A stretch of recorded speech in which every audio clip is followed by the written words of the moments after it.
बहुत इज्जत करता हूं, क्योंकि उन्होंने एक निष्ठ रहकर कांग्रेस का काम किया। कांग्रेस ने उनके साथ नाइंसाफी की। और मुस्लिम समाज की अगर हम बात करें, मैं सावंत साहब से बात कर रहा हूं, मुस्लिम समाज की अगर बात करें साहब, तो मुस्लिम समाज जो है जज्बाती समाज है। मुस्लिम कौम में जज्बे की बिल्कुल भी कमी नहीं है। जिसके भी साथ ठहरेगा, मरते दम तक ठहरेगा। जब तक उसके साथ बेईमानी नहीं होगी, जब तक उसके साथ नाइंसाफी नहीं होगी, तब तक मुस्लिम समाज को किसी भी पार्टी का साथ नहीं छोड़ेगा।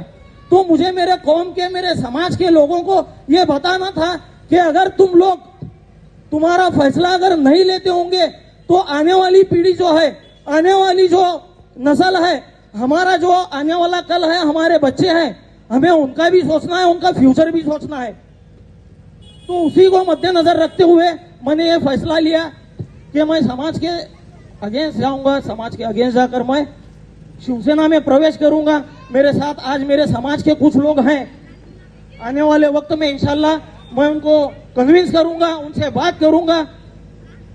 शिवाजी सावंत साहब का काम अभी ज्योति ताई ने भी बताया, अमोल बापू शिंदे ने भी बताया, तानाजी सावंत साहब का भी काम बताया, एकनाथ जी शिंदे साहब का भी काम बताया। और यहाँ जितनी पब्लिक है, जितने लोग हैं, शायद वो मेरे नेचर को जानते हैं। जब तक मैं किसी चीज की इंक्वायरी नहीं करता, जब तक मुझे पूरा भरोसा नहीं होता, मैं उस पर मेरा ठोस कदम नहीं उठाता। यह आप सबको मालूम है, आपको मालूम है। इसके लिए आज आप मेरे साथ में शरीक हैं इस कार्यक्रम में। जो लीडर थे मुस्लिम समाज के लिए काम करने वाले, वो लीडरों को खत्म कर दिए। हॉस्पिटल के मसले रहने दो, एजुकेशन के मसले रहने दो, बेरोजगारी के मसले रहने दो। आज मुस्लिम समाज के ताल्लुक से बात करने वाला कोई लीडर बचा नहीं है और कोई लीडर काम करने वाला नहीं है। और इनकी सुनने वाली भी कोई, मेरे भाई यहां पर बैठे हुए Sohail Patel, chairman central hospital, मैं उनसे गुजारिश करता हूं वो स्टेज पर तशरीफ लाएं। सोहेल पटेल, बात हॉस्पिटल की निकली। मुस्लिम समाज में चैरिटी हॉस्पिटल एक ही है, सेंट्रल हॉस्पिटल, जिसके चेयरमैन अभी स्टेज पर तशरीफ ला रहे हैं, सोहेल पटेल। वाले पूरी मेहनत से काम करने वाले ये बंदा है। 4 साल हुआ चैरिटी हॉस्पिटल की शुरुआत कर सेंट्रल हॉस्पिटल की। मुस्लिम समाज के लिए अगर हॉस्पिटल में एडमिट कराना है, जिसकी तंगदस्ती है, गरीबी हालत जिसको हम लोग बोलेंगे, गरीब लोगों को हॉस्पिटल एक सिविल हॉस्पिटल है। उसके बाद अगर कौन सा हॉस्पिटल है अच्छा इलाज जो भरोसे लायक और कम खर्चे में, तो सेंट्रल हॉस्पिटल है, जिसके जरिए खिदमत सोहेल पटेल हमारे अंजाम दे रहे हैं।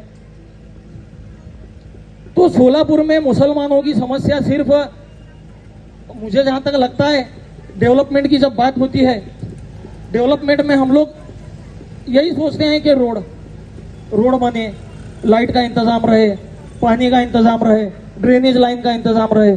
मुझे पता नहीं हर 5 साल में रोड बनाने की जरूरत क्यों पड़ती,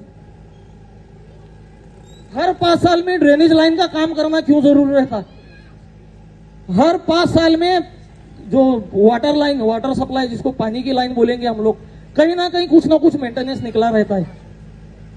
तो मैं ये पूछता हूं, हमारे समाज का ओरिजिनल मतदान लेते आप लोग, ओरिजिनल मतदान लेकर डुप्लीकेट रोड बनाकर क्यों देते हैं, डुप्लीकेट पाइपलाइन बनाकर क्यों देते हैं?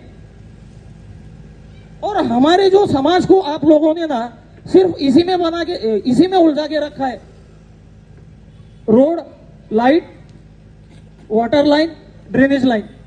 मेरे भाइयों, मुसलमानों के एजुकेशन के हक में कौन बात करेगा?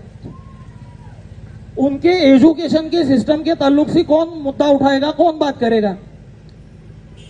हॉस्पिटल्स के बारे में, एक हॉस्पिटल अभी जैसा मैंने बताया, एक सेंट्रल हॉस्पिटल है, अभी शास्त्री नगर में 7 मल्टी स्पेशलिटी हॉस्पिटल था, वो भी उन्होंने ऑक्युपाई किया है चैरिटी के लिए, सोहेल पटेल ने। हाँ, तो ऐसे हॉस्पिटल मुस्लिम समाज के लिए कब बनेंगे, कब बनाएंगे? नौजवानों की बेरोजगारी है।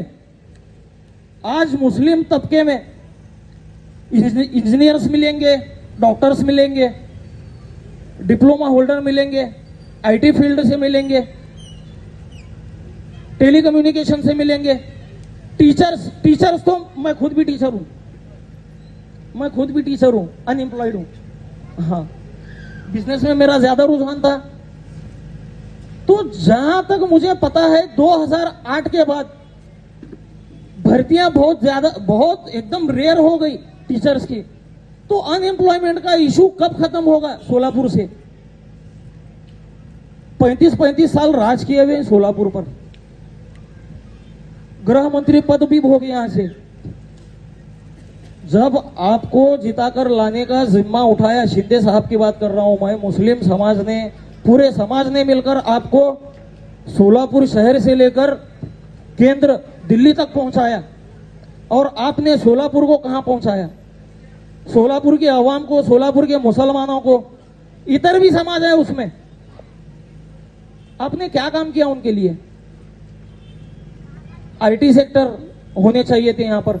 एक एनटीपीसी लाए सोलापुर का टेम्परेचर बढ़ाने के लिए, और उसका सप्लाई किधर जाता है? कर्नाटक को। हाँ, तो ये बात करने वाले कौन है हमारे लीडर? मुझे समझ में नहीं आ रही बात। मैं यही सारे मुद्दे लेकर आपसे अपेक्षा करता हूं सर, और आप अगर मुझे भरोसा देते हैं तो मैं मेरे समाज के लोगों को जिम्मेदारी के साथ, भरोसे के साथ ये बात कहूंगा कि हॉस्पिटल, रोजगार और एजुकेशन, बाकी तो सारी चीजें, पुलिस स्टेशन, दवाखाने, फिर दूसरी जो चीजें हैं वो तो सारी लगे हुए ही है।